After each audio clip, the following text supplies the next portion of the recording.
Hey guys, my name is Max and welcome to my movie channel. I know it's been a little while since you've seen me. I've been working like 6 days a week. I have a final exam coming up, but the main reason is because I've been preparing for this video. I just beat a video game that took me around 32 hours to complete, and that is The Last of Us Part 2. And in this video, we're going to be talking about this game. Now, before we get into this game, I want to say that The Last of Us Part 1 is my favorite game of all time. I beat it like 20 times, like 10 times on PS4, 10 times on PS3. Absolutely my favorite game of all time. 7 years later, The Last of Us Part 2 comes out. You can imagine my anticipation and a lot of other people's anticipation. And I'm sure you guys have heard there's some controversy surrounding this game, to put it lightly. And I just beat it. I'm not going to talk about any real spoilers, maybe a little minute spoilers, but some things I got to mention. And if you decide to play the game, it's not going to ruin the game for you, and I'm not going to spoil anything big. Now, let's start with the negative things that I don't like about this game first. Now, the first thing that you guys should know is that you only play as Ellie for like 40 to 50% of the game, which is insane.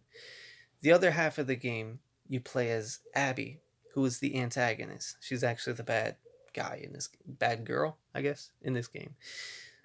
So when the switch first happened, I was like, hey, what the hell's going on here? You know, because you take control of Abby after she's done horrendous, atrocious, just absolute heinous acts against Ellie and her group of friends. So I really didn't want to play as Abby. I was pretty annoyed. So that was the first thing that I didn't like. The second thing that I didn't really like was that in the promotional videos, you know, that Naughty Dog released 2 years ago, all the way up to like 2 months ago, there were parts in the videos that they released where a certain character would be giving a line of dialogue and would be with you. And then when you get to that part in the game, it's a totally different character that's with you, but saying the same exact thing. So they kind of like pull a switcheroo on you to lure you in to thinking that one character is in this game a lot longer than they really are. That's all I'm going to say. Now, the third thing that really pissed me off, and it was kind of my fault, I had a huge spoiler just spoiled for me. And I was okay with it when I read it. You know, I didn't read what happened exactly, but I read that something happened. And then when I get to that part in the game, I was very surprised to see that it happens like an hour and a half into the game. So I was like, what? You know, it was very strange. And yeah, the way that they did it, I wasn't really on board with it. So I didn't really like that. So, and there's a couple of other things. There's parts in this game that the game just kind of drones on and on and on and on and on and on and on. This movie's like, this game is like a movie in certain ways and in certain parts. And there's a lot of great parts in this game, but it's equally as drony. And there's a lot of characters that I just don't care about and have to spend close to 18 hours with these characters that I don't care about really at first.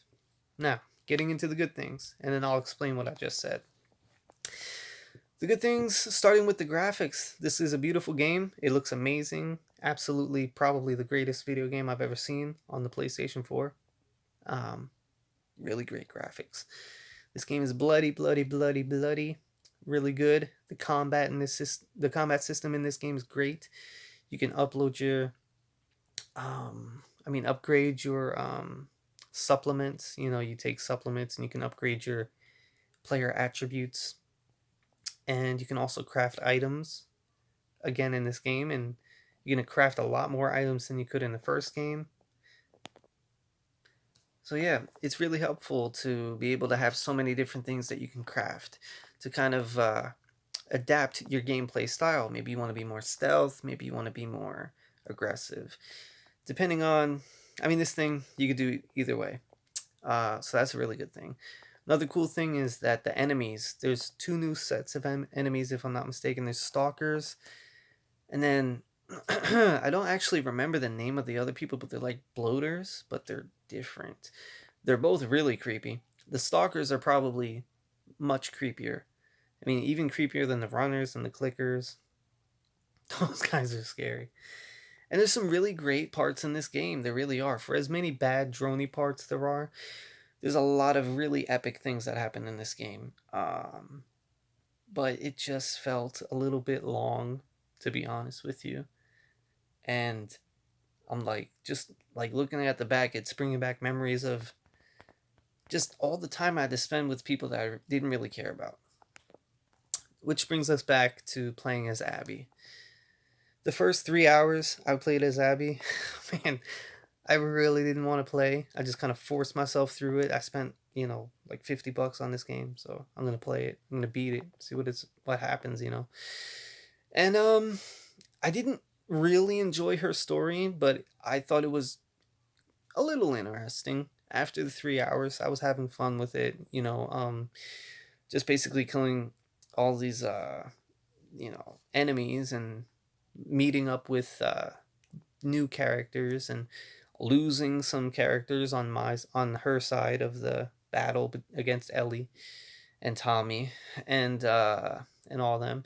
But basically, that's what it is. It's just you're switching back and forth and back and forth, and sometimes it can be a little bit disorienting as well, to say the least. Now let's see what else. Another thing that I thought was pretty cool is that enemies now have names. So like if you bow and arrow some guy like 100 feet away from you, someone's gonna be like, "Oh no, they killed James." I don't know, and they're gonna search and they're gonna be able to tell where that shot came from sometimes. And they also have guard dogs, which is something that you should probably be aware of. Is that you're gonna have to kill dogs in this game pretty violently.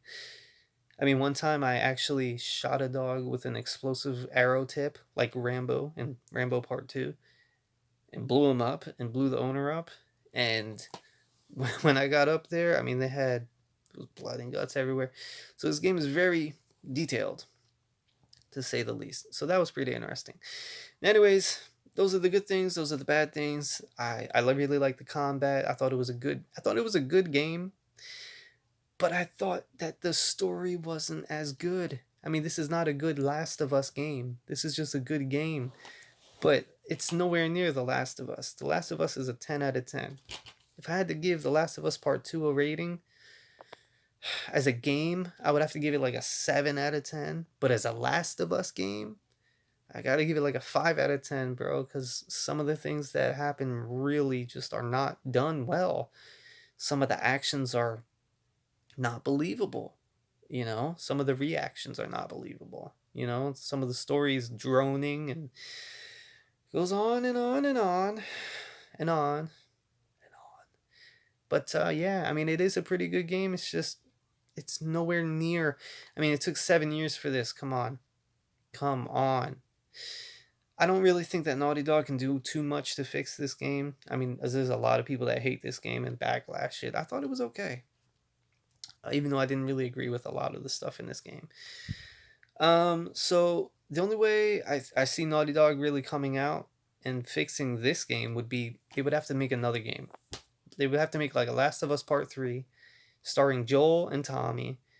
Immediately after Sarah's death in Part 1, there's a 20-year time jump.